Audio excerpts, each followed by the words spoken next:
শাক রান্না করার জন্য আমি এখানে নিয়েছি পেঁয়াজ কুচি, আলু পাতলা পাতলা করে কেটে নিয়েছি। তারপরে এখানে নিয়েছি কাঁচা লঙ্কা। এই শাকটাকে গ্রাম্য ভাষায় তিতা শাক বলে। তোমরা কি বলো, কে কি বলো এই কমেন্টে জানাবে। এখানে আমি নিয়েছি সরিষার তেল, গরম করে নিয়েছি। এবার আমি দিয়ে দিব কাঁচা লঙ্কা,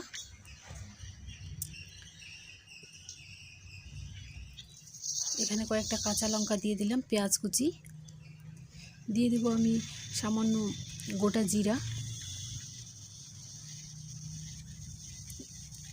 এখানে গোটা জিরা দিয়ে একটু সময় নিয়ে ব্রাউন করে পেঁয়াজটা ভেজে নিয়ে তারপরে আমি এখানে দিয়ে দিলাম আলুগুলো একটু সময় নিয়ে ভাজবো।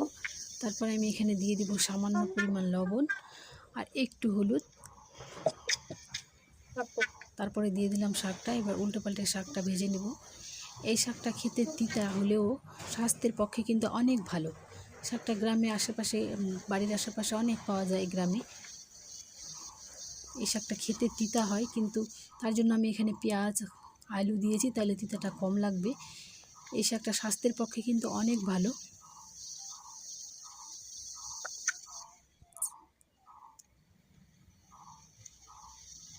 আমি একটু সময় নিয়ে উল্টো পাল্টে ভালো করে ভেজে নিব।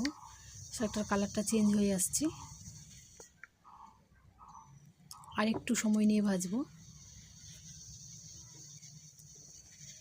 ভালো লাগলে চ্যানেলটিকে সাবস্ক্রাইব করে পাশে থাকবেন, বেল আইকনটি বাজিয়ে রাখবেন পরবর্তী নোটিফিকেশনের জন্য।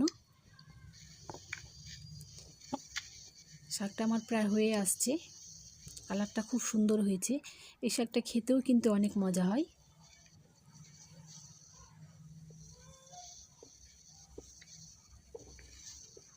আস্তে আস্তে কালারটা চেঞ্জ হয়ে আসছে, খুব সুন্দর হয়েছে শাকটা। শাকটা আমার হয়ে গেছে, আমি একটা প্লেটের মধ্যে তুলে নিব।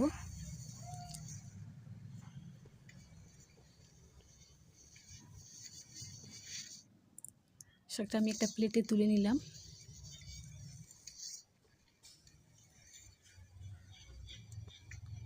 কি সুন্দর হয়েছে, কেমন হয়েছে?